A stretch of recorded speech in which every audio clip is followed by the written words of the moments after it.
Durante la fiesta de cumpleaños de un amigo, mi ex soltó entre risas: solo es mi beta provisional. Sirve para pagar cuentas, pero no para casarse. No discutí, dejé sus llaves en la barra y le avisé que las cerraduras ya estaban cambiadas. Cuando trató de volver, se topó con sus cosas empacadas, su acceso bloqueado y una deuda de $5,700. Yo, para entonces, ya había pasado página. Tengo 28 años y hasta hace poco estuve en una relación de poco más de 3 años con una mujer llamada Laura, de 27. Vivimos juntos la mayor parte del tiempo. Y cuando digo que vivimos juntos, quiero decir que yo asumía prácticamente todo. El contrato del departamento estaba a mi nombre, las facturas también, y la mayor parte de las compras del supermercado corrían por mi cuenta. Ella contribuía de vez en cuando, pero ni de cerca era algo equitativo. Al principio no me molestaba, me gustaba encargarme, sentía que estaba construyendo algo sólido. Ella trabajaba en bienes raíces de lujo, y antes de que alguien piense que eso le daba estabilidad económica, no era el caso. Se encargaba sobre todo de enseñar propiedades y generar contenido para la agencia. En redes sociales parecía que vendía la mitad de la ciudad, pero en realidad solo subía fotos en casas abiertas y publicaciones del estilo muy pronto. Mientras tanto, yo trabajaba como ingeniero civil. No es glamoroso, pero es estable, buen sueldo, buenos beneficios, jornadas largas. Mi trabajo tiene consecuencias reales. Si algo falla, no es solo un error, es un puente colapsado o una vía inservible. Pero para ella, era simplemente trabajo de construcción, como si pasara el día cargando ladrillos. En mi tiempo libre me dedicaba a optimizar mi PC. Monté todo desde cero, investigué piezas, perfeccioné la gestión de cables, cuidé cada detalle. Era mi escape, mi proyecto personal, algo que podía controlar y mejorar con mis propias manos. Al principio le parecía tierno verme tan entusiasmado con nuevos componentes, pero más tarde, solo rodaba los ojos cuando hablaba de tasas de fotogramas o sistemas de refrigeración. Aún así, yo pensaba que todo marchaba bien. Durante el primer año y medio, ella era dulce, atenta. Hacía tableros de Pinterest con ideas de boda, me mandaba capturas de anillos con frases como «ay, este es perfecto». Hablábamos del futuro, de si tendríamos hijos, de si adoptaríamos un perro. Conversaciones que parecen casuales, pero que en realidad significan mucho. Tenía una pestaña abierta con anillos desde hacía meses, incluso activé alertas de descuentos. Quise esperar el momento adecuado, primavera, una escapada a Colorado, algo especial. Ese era el plan, pero algo cambió. No sé exactamente qué fue, pero de pronto su actitud se volvió distante, aunque no fría en el sentido triste, sino altiva, como si estuviera por encima de mí. Empezó con pequeños comentarios. Un día llegué agotado tras 10 horas de trabajo, y lo único que dijo al verme fue: «Tienes cara de papá de mediana edad». Se rió como si fuera un chiste genial. Lo tomé con humor, pero por dentro me caló. No era cariñosa, era cruel. Y los comentarios siguieron. Si ponía música mientras limpiaba, decía que parecía estar en una estación de servicio. Si ofrecía comida para llevar, suspiraba y se quejaba de que siempre comíamos lo mismo. Esa actitud me resultaba incomprensible. Una noche, tras cenar, no pude seguir fingiendo que no notaba el cambio. Le pregunté directamente si algo le pasaba. Ni siquiera levantó la vista del teléfono. Insistí, le dije que la notaba diferente, distante, fría y no en plan enigmático, sino francamente desagradable. Le pedí que hablara conmigo con claridad, que no jugara con indirectas pasivo-agresivas. Me miró de reojo, se encogió de hombros y dijo: «Relájate, estás muy sensible». Luego se levantó a cepillarse el cabello, como si no acabáramos de hablar. Ni una explicación, ni una disculpa, nada. Me quedé sentado pensando, ¿esto es por lo que tanto he trabajado? A esta mujer pensaba proponerle matrimonio. Desde ese momento, todo empezó a hacerse evidente: su tono de voz, su manera de verme como si siempre estuviera decepcionada, como brillaba cuando recibía mensajes, pero apenas me respondía a mí. Llamaba a mis pasatiempos infantiles, decía que mi PC era mi juguetito delante de sus amigas, como si fuera ridículo en lugar de una estructura compleja que yo mismo había diseñado. Me di cuenta de que no solo me faltaba el respeto a mí, sino a todo lo que me importaba. Tenía esa expresión constante de desaprobación, como si nada de lo que hiciera tuviera valor. Ya no era solo frialdad, me repugnaba su actitud. La mujer que solía reírse de mis chistes tontos y abrazarme al llegar del trabajo, ahora actuaba como si mi presencia fuera una molestia, como si solo sirviera para pagar el internet. A pesar de todo, traté de justificarla. Pensé que tal vez estaba estresada, que algo le agobiaba y no sabía cómo expresarlo. Pero en el fondo sabía que no era eso. Una noche, mientras recogía la ropa, vi su teléfono iluminado en la encimera. No lo buscaba, solo se encendió y algo captó mi atención. Era un chat con sus amigas. Alcancé a leer unos pocos mensajes, pero bastaron. Una amiga decía: «Siento que él va a proponértelo pronto. Esa estrategia de hacerte la fría está funcionando». Laura había respondido: «Más le vale. Ya le invertí tiempo, jaja». Otra comentó: «No se lo pongas fácil. Hazle creer que tiene suerte de que sigas con él». Y el que más me quedó grabado: «No te cases con alguien seguro.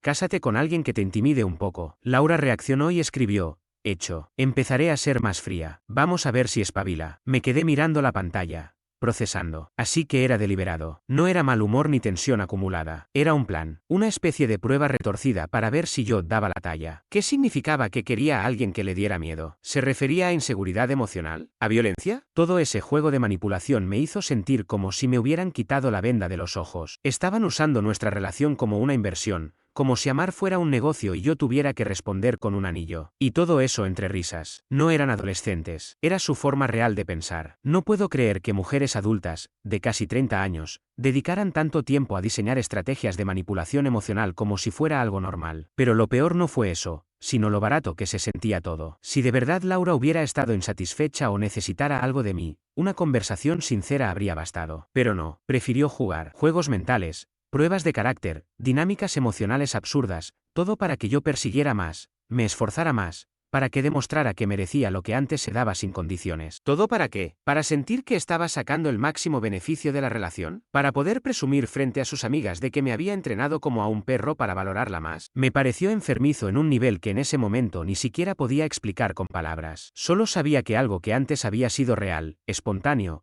ahora se sentía forzado, manipulado. La mujer que creía conocer estaba al parecer organizando focus groups con tal de encontrar la mejor forma de empujarme hacia una propuesta de matrimonio. Pero no dije nada esa noche. No quise abrir una discusión que ella terminaría justificando con un simple "así hablamos entre nosotras" o "estás exagerando". Así que opté por observar. Si ella quería jugar, la dejaría. Que pensara que tenía el control, que creyera que me estaba ganando. Le di el espacio suficiente para que cavara su propio agujero. No pensaba rogar por el cariño que antes me ofrecía sin que yo lo pidiera. Lo lamentable es que no mejoró. Empeoró. Empezó a burlarse de mis rutinas. Me decía que cocinaba siempre lo mismo, que parecía un padre divorciado con mi menú semanal. Decía que yo era comida reconfortante en forma humana, predecible, cómodo, pero aburrido. Repetía que ya no la sorprendía con nada. Pero ella no movía un dedo por nosotros. No organizaba planes, no proponía conversaciones significativas, no hablaba del futuro. Solo críticas, indirectas y esa actitud distante como si estuviera audicionando para un reality show en el que yo ni sabía que estaba participando.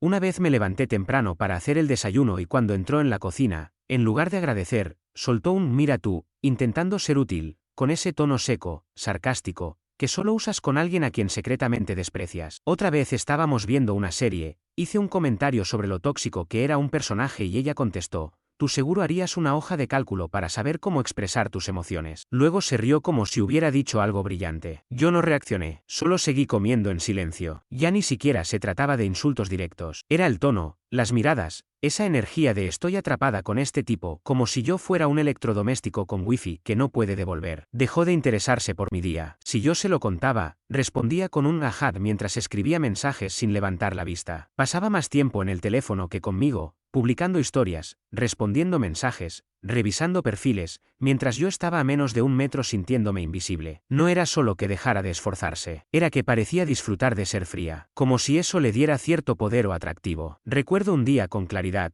habíamos quedado para almorzar después de una reunión mía en obra. Nada especial, solo un lugar de tacos que ambos disfrutábamos. Llegué 5 minutos antes, tomé una mesa y le mandé un mensaje. Me respondió 15 minutos después, todavía arreglándome. ¿Pides tú por mí? Apareció 35 minutos más tarde, sin disculparse. Se sentó y lo primero que hizo fue grabar un vídeo de su plato. Puede sonar trivial, pero cuando eso se suma a semanas de indiferencia, sarcasmo y dejadez, todo se acumula. Se convierte en una especie de resentimiento silencioso que se te pega a la piel. Luego vinieron las provocaciones, dejarme en visto mientras estaba en línea, cambiar el termostato y luego llamarme tacaño por devolverlo al ajuste anterior, dejar platos sucios por días y decirme maniático cuando le pedía que al menos los enjuagara. Cuanto más calmado me mostraba, más agresiva se volvía, como si mi serenidad fuera un reto. Ella pensaba que yo era débil, aburrido, que por no reaccionar, no sentía. Una noche le dije: oye, no hemos compartido tiempo esta semana. ¿Quieres que hagamos algo solo tú y yo? Me miró y soltó: ¿cómo qué? ¿Hablar otra vez de tu trabajo aburrido? Me quedé callado, la miré un momento y salí al balcón. Estuve allí 20 minutos sin decir una palabra, solo pensando: esto no es una mala racha, esta es su verdadera forma de ser. Laura había adoptado completamente esa estrategia de haz que él se sienta afortunado de que yo todavía esté aquí. Pero no era una táctica astuta, era simplemente cruel y floja. No me hizo querer luchar más por ella, me hizo verla como alguien que arruinó una buena relación por puro capricho. Y claro que pude haberle dicho algo,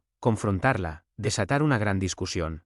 Pero en el fondo, no quería una pelea, quería una salida. Así que dejé de preguntar por su día, dejé de cocinar si no tenía hambre, dejé de ayudarla con sus videitos de bienes raíces. Me fui desconectando, en silencio. Al principio ni lo notó, o tal vez sí, pero no quiso romper su personaje de novia distante. Empecé a dormir al borde de la cama, trabajaba hasta tarde, dejé de invitarla a hacer compras conmigo, evitaba el contacto innecesario. Lo único que nos decíamos era ¿puedes traer leche de avena si sales? Eso era todo. Para mí, ya no era mi pareja desde hacía meses. Yo solo mantenía las luces encendidas y fingía no notar su frialdad, pero la verdad era que ya lo había entendido todo. No estaba planificando una fuga, no hacía falta. Ella era la que vivía de mí. Yo solo esperaba el momento adecuado para terminarlo sin darle espacio para ponerse en modo víctima. En medio de ese silencio que vivíamos, recibimos una invitación a una fiesta de mi amigo Marcus, compañero de universidad. Gran tipo, su prometida, Mía, había organizado todo por su cumpleaños. Decoración con luces colgantes, música con una lista retro,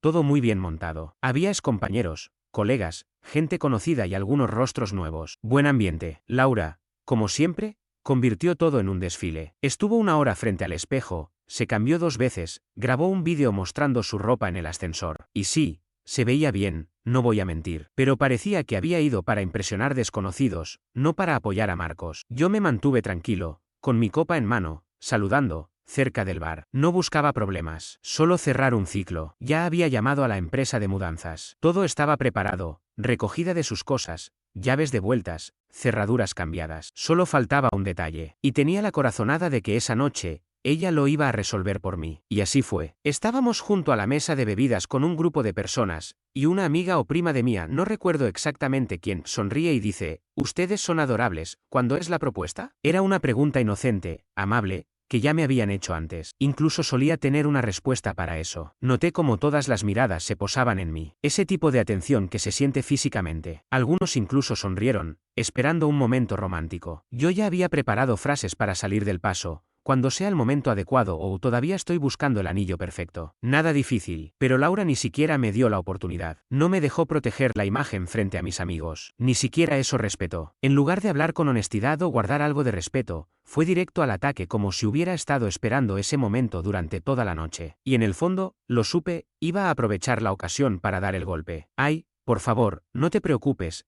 dijo entre risas, con un tono tan alto que varias conversaciones a nuestro alrededor se detuvieron. «No voy a dejar que me proponga matrimonio». Luego soltó una carcajada escandalosa, como si hubiese contado el mejor chiste de la noche. «Él es como mi suplente funcional, ¿saben? Ese tipo confiable que te sirve mientras descubres qué es lo que realmente quieres». Mientras decía eso, apoyó la mano en mi hombro, tratándome como si fuera parte de su rutina de comedia. Continuó sin vergüenza. «Es útil para pagar las cuentas, para arreglar cosas en casa, pero ¿casarme con él?». Puso una mueca exagerada y buscó aprobación entre sus amigas. «Necesito a alguien que de verdad me inspire, alguien con ambición real». Y para rematar, añadió con una palmadita condescendiente, sin ofender, «cariño», como si de verdad pensara que ese comentario reducía el impacto de lo anterior. Algunas de sus amigas se rieron bajito. Una incluso asintió con la cabeza. Lo decía como si yo no estuviera allí, como si fuera invisible, como si no fuera la misma persona a la que llevaba meses insinuándole que quería casarse. Me había mandado fotos de anillos, dejado revistas de bodas por todo el departamento y hasta hablaba con su madre sobre combinaciones de colores para la decoración. Todo era parte de su pequeño juego,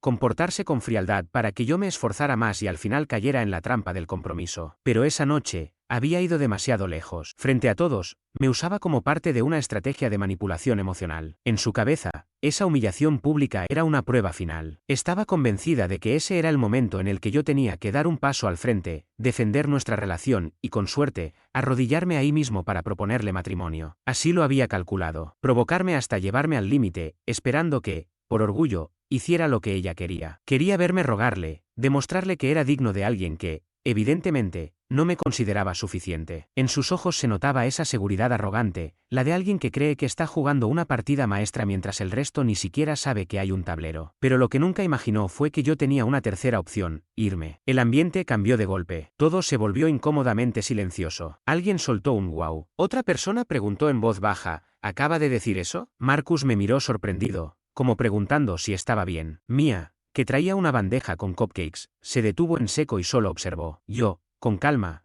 tomé un sorbo de mi bebida, la dejé en la barra, la miré a los ojos y le dije, sobre esa propuesta. Ella parpadeó, como si no esperara que dijera nada. Saqué las llaves de mi chaqueta y las dejé frente a ella. No las vas a necesitar más. Se quedó inmóvil. Varios miraron alrededor sin entender del todo lo que pasaba. Yo seguí, sin enojo, solo con certeza. Te dejaré entrar a recoger tus cosas. Los de la mudanza llegan mañana. Ya cambié la cerradura. Abrió la boca, pero no logró articular palabra. Buscó con la mirada a alguien que la salvara, pero nadie intervino. Y por cierto, añadí, nunca te vi como una esposa. Ni siquiera cerca. Se escuchó un uff entre los presentes. Un tipo cerca murmuró, qué fuerte. Miré a Marcus y Mia. Feliz cumpleaños, amigo. De verdad, todo quedó increíble. Disculpa por el espectáculo extra. Volví a mirar a Laura, que seguía como congelada en el sitio. ¿Querías a alguien que te diera miedo? Pues empieza por vivir sola. Eso debería darte suficiente. Y me fui. Caminé directo a la salida mientras detrás de mí el ambiente se llenaba de murmullos. La clase de susurros que siguen a una escena inesperada. Alguien me llamó por mi nombre. Creo que fue Marcus, pero no volteé. No iba a arruinar su fiesta con mi drama. Ahora el caos era de ella. Le tocaba explicar por qué había dicho lo que dijo, por qué se comportó como se comportó, que intentara convertir todo en una anécdota divertida para su Instagram si quería. Por primera vez desde que empezamos, el desastre no era mío para resolver. No habían pasado ni 5 minutos cuando me llegó su primera llamada. Bloqueé el número. Luego llamó Brit, su amiga. Ignorada. Un rato después, me llegó un párrafo larguísimo de parte de Laura, explicando su versión y acusándome de haberla dejado sin aviso. Que exageré, que la sorprendí. No respondí. Las llamadas no pararon en 2 días. Usó otros números, incluso me escribió desde su móvil del trabajo. En un mensaje me puso, no entiendo por qué me humillaste así. En otro, ni siquiera me diste la oportunidad de explicarte. Pero no hay excusas cuando decides dejar caer la máscara frente a tanta gente y no te sale el show como esperabas. Eso no fue un chiste, fue la verdad escapándose entre bromas. Y yo decidí dejarla salir. Antes de bloquear todo, le mandé un último mensaje. Pasaste meses tratándome como si fuera desechable. Solo te confirmé que tenías razón. Fin. Pensé que después de eso se calmaría, que aceptaría que se había terminado. Pero no. Al día siguiente llegaron los de la mudanza, tal como lo había planeado. Les dejé instrucciones claras: dormitorio,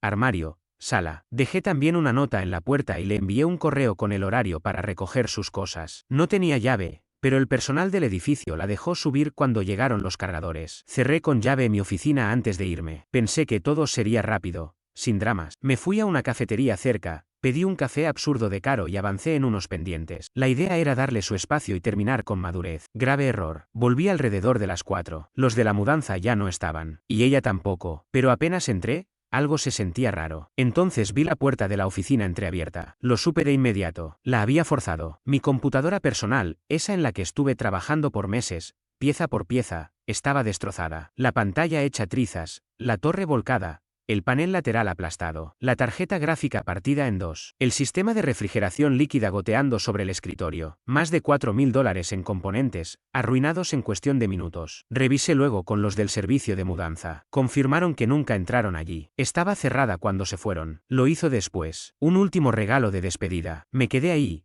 mirando los restos de lo que fue mi proyecto más personal. Y algo dentro de mí también se quebró. No fue rabia, esa vendría después. Fue un vacío frío, silencioso, instalado justo en el centro del pecho. Esa computadora no era solo un conjunto caro de componentes. Representaba semanas enteras de investigación, noches sin dormir resolviendo problemas técnicos, la satisfacción de haber construido algo con mis propias manos. Cada cable había sido cuidadosamente organizado, cada parte seleccionada con atención. Era el único objeto en todo el apartamento que me pertenecía al 100%, algo que había creado desde cero. Por eso, verla destruida intencionalmente me afectó más que cualquier palabra dicha en aquella fiesta, incluso más que los meses de indiferencia. No fue un arrebato, fue algo planificado. Ella sabía perfectamente lo que ese equipo significaba para mí, y aún así lo hizo. Porque quería herirme, porque quería que yo sintiera algo cercano al dolor que ella cargaba. Lo peor fue encontrar la nota que había dejado colocada debajo del teclado. Apuesto a que no te esperabas esto, señor predecible. Qué maduro de tu parte. Revisé con precisión cada detalle. Hablé con los encargados de la mudanza. Les había dejado en claro que la oficina estaba fuera de límites y la puerta permaneció cerrada todo el tiempo. Uno de ellos me dijo que, mientras ellos terminaban de cargar las cosas en la planta baja, ella volvió a subir sola. Pensaron que había olvidado algo. No escucharon ruidos. Claro. Esperó a estar sola para hacer lo suyo sin testigos. No le grité, aunque me costó contenerme. En lugar de eso, Tomé fotografías detalladas de cada daño, busqué las facturas y calculé el costo total, $5.742,56. Le envié un único correo electrónico. Tienes 48 horas para transferir $5.742,56 por daños a propiedad privada. Si no lo haces, presentaré cargos. Las cámaras del edificio registraron tu entrada y salida. Tú decides. Además, ya incluí el cargo por entrada forzada en el informe. Aunque sé que las consecuencias nunca han sido lo tuyo. Siempre has preferido el drama al resultado. Adjunto fotos y comprobantes. Sin insultos, solo hechos y un plazo. Minutos después, mi teléfono empezó a sonar. No respondí. Luego vinieron los mensajes. ¿Estás hablando en serio? ¿Destruiste mi reputación en público y ahora te preocupas por una computadora? Me arruinaste la vida. Reenvié todo a un amigo abogado. Él redactó una carta formal recordándole que se trataba de destrucción de propiedad privada, con posible litigio civil, y que sus mensajes solo complicaban su defensa. A la mañana siguiente, el dinero apareció en mi cuenta, sin mensaje, sin disculpa, la cifra exacta. Tal vez sacó el dinero de ese fondo de vivienda al que nunca aportó cuando vivíamos juntos. O quizás su padre volvió a rescatarla. En cualquier caso, no me importó. Lo que me importaba era que estuviera fuera de mi vida. Al día siguiente, intentó presentarse en el condominio. El guardia de seguridad me llamó. Señor, hay una mujer diciendo que olvidó algunas pertenencias. Le respondí que no dejara pasar a nadie. Ella no tenía ya nada allí. Según me contaron, armó un escándalo, gritaba que yo la estaba extorsionando y que iba a llamar a la policía. Irónico, considerando lo que había hecho. 3 días más tarde, Marcus me escribió. Hermano, tienes que ver esto. Me mandó una captura de una historia que Laura había publicado en Instagram. Fondo negro, letras blancas. El típico texto lastimero. A veces le das todo a alguien que nunca fue capaz de devolverte amor. Acompañado de una playlist emocional y una foto borrosa de una vela encendida. Pero ahí no terminó. Comenzó a contactar a nuestros amigos en común, diciendo que la había humillado sin aviso, que sus palabras en la fiesta fueron solo una broma, y que yo había exagerado todo para dejarla mal. Algunos le creyeron. Dijo que yo llevaba meses distante, que había sido fría mi actitud, que ella solo se estaba desahogando aquella noche. Claro, convenientemente omitió la parte donde destruyó una computadora de casi $6.000. Memoria selectiva en su máxima expresión. Mía me escribió directamente. Me preguntó si estaba bien, y me contó que Laura le había dicho que nuestra relación estaba deteriorada y que yo había perdido el control. Eso me hizo reír. Ahora resulta que mantener la calma y alejarme se considera una crisis emocional. Le mandé todo. Fotos del PC roto, la nota que dejó, y el resumen de los hechos. Al principio no dijo nada. Luego respondió con una serie de mensajes. ¿Qué diablos? Y después, no vas a creer esto. Resulta que alguien había grabado todo en la azotea. No solo el momento puntual, sino la conversación completa. Desde el no voy a dejar que me proponga hasta el es mi suplente, el tipo confiable mientras averiguo mis verdaderos estándares. Mía no lo podía creer. Lo peor, ya se había viralizado. Alguien lo había subido a TikTok con el título. Cuando tu novia te llama reemplazo y él la borra de su vida en tiempo real. 500.000 de vistas. Los comentarios eran un espectáculo. Ella se lo buscó. Él se fue como un villano, y estoy aquí para verlo. Laura tuvo que desactivar los comentarios ese mismo día. Me llegaron mensajes de gente que no veía desde la universidad. Leyenda, decían. No respondí. Esto no fue por atención. Solo quería que se acabara. Pero ella aún no había terminado de hundirse. Intentó jugar la carta del arrepentimiento. Le escribió a Marcus, pidiéndole que hablara conmigo, que me extrañaba, que actuó así por miedo a que yo la dejara. No, eso no es miedo, eso es puro egoísmo. No puedes pisotear a alguien durante meses y luego justificarlo con inseguridad. Eso es como prenderle fuego a tu casa y llamarlo una etapa de crecimiento. Nunca respondí. Después de todo aquello, nunca más volví a pronunciar su nombre. Pasar 3 meses solo en mi propio departamento fue como volver a nacer. Nada de discusiones, sin cargas innecesarias, solo yo. Actualicé mi equipo. Ponía la música al volumen que quería, usaba el mismo abrigo cada día sin que a nadie le importara, y, por fin, sentía que esa tranquilidad me pertenecía. Pero,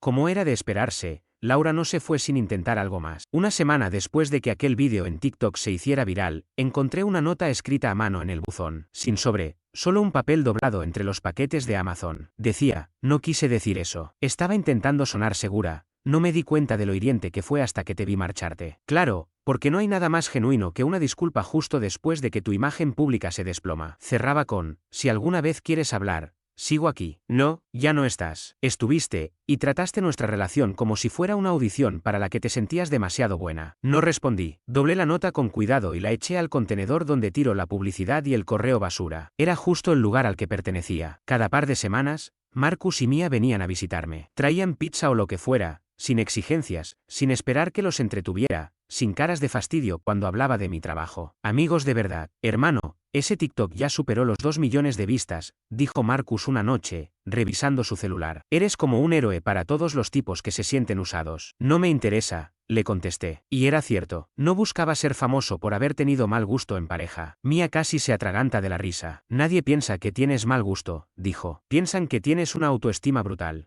Puede ser, pero eso nunca fue mi objetivo. Lo único que yo quería era vivir en paz. Laura, mientras tanto, empezó a exhibir en sus redes sociales todas las etapas del duelo, en tiempo real. Primero los mensajes crípticos sobre traición y finales inesperados. Después vino la rabia, indirectas sobre hombres que no soportan a mujeres fuertes. Luego el intento de negociar con frases sobre crecimiento personal y aprendizaje. Después, la tristeza, fotos en blanco y negro, letras de canciones tristes. Finalmente, la aceptación, o una actuación convincente de ello. Volvió a sus publicaciones de siempre, desayunos con compañeras de trabajo, selfies en eventos de bienes raíces, sonrisas forzadas. El típico miren lo bien que estoy para las redes. Yo ya la había silenciado desde hacía meses, pero Mia seguía informándome, aunque no se lo pidiera. Me decía que Laura no estaba manejando la ruptura como parecía, que llamaba a nuestras amistades en común llorando a las 2 de la mañana, que se aparecía en reuniones sociales con la cara desencajada de no dormir. Incluso una vez acorraló a Marcus en un bar para interrogarlo sobre mi nueva novia, que, por cierto, no existía, no estaba saliendo con nadie. No es que me negara a conocer a alguien, solo no tenía ningún interés en repetir una historia en la que volviera a sentirme como un cajero automático con sentimientos. Un día, mientras revisábamos planos de obra, mi compañero de trabajo, Miguel, me dijo, ayer vino una mujer preguntando por ti. ¿Quién? Pregunté sin levantar la vista. Tu ex, Laura. Quería saber si estás saliendo con alguien aquí. Tragué saliva. ¿Y tú qué le dijiste? Que eso no era asunto suyo y que a seguridad no le gustan las visitas sin cita. Solo asentí y seguí con lo mío. No quise darle más importancia, pero por dentro pensaba, no puede ser que esta mujer todavía no entienda que perdió. Después vinieron los correos. Primero a mi cuenta personal. La bloqueé. Luego a mi dirección del trabajo. Nuestra gente de IT bloqueó los mensajes después del tercero. Asuntos como, necesitamos hablar o, por favor, escúchame. Eliminar. Un viernes, al llegar a casa, encontré una caja frente a mi puerta. Sin etiqueta de envío, solo mi nombre escrito con marcador. Supe de inmediato que era de ella. Ni siquiera la llevé adentro. Directo al contenedor detrás del edificio. Lo que fuera que había ahí, regalos, cartas, fotos, no valía la pena. No tenía sentido reabrir una herida que ya estaba sanando. Una semana más tarde, su prima me escribió. Dijo que Laura estaba en un mal momento y que lo único que necesitaba era cerrar el ciclo. Le respondí, el cierre fue aquella noche en la fiesta. Ya no hay nada más que decir. Me devolvió un testamento sobre el perdón y las segundas oportunidades. Ni siquiera terminé de leerlo. Bloqueé el número. Eso es lo que muchos no entienden. El cierre no es una charla. No es algo que se negocie. Es una decisión. Y yo la tomé el día en que Laura me llamó su suplente beta delante de todos. A partir de ahí, sus amigas empezaron con la campaña de rumores. Me crucé con una en el supermercado. Fingió casualidad y dijo que Laura había cambiado mucho, que estaba yendo a terapia, que estaba trabajando en sí misma. Me alegra. Espero que su terapeuta le haya explicado que las consecuencias no tienen política de reembolso. 6 meses después, Mia me mandó una captura. Una publicación nueva de Laura. Sin descripción, solo una imagen. Vestido negro ajustado. Peinado nuevo, actitud desafiante. Se notaba que estaba en su fase miren cómo brilló. Mia escribió, sé honesto, le darías otra oportunidad. Observé la foto unos segundos y respondí, ¿y esa quién es? Ella respondió, ya, basta, sabes perfectamente quién es. Así que le contesté con calma, no me interesa volver a algo que ya demostró no funcionar. Hay errores que, si se repiten, ya no son errores, son elecciones. Mia guardó silencio después de eso. Ni un emoji, ni una risa, nada. Y la verdad, me pareció bien. Hay personas que confunden nostalgia con segundas oportunidades. Pero yo ya no buscaba recuperar nada. Lo que tuve con Laura se terminó cuando el respeto dejó de estar presente. No necesito una revancha disfrazada de reconciliación, ni una historia que solo reviviría los mismos problemas envueltos en una imagen nueva. Si algún día vuelve a cruzarse en mi vida, espero que sea en otro contexto, con otras intenciones, y ojalá, con otras heridas sanadas. Pero eso ya no depende de mí. Hoy duermo tranquilo, y eso vale más que cualquier reencuentro.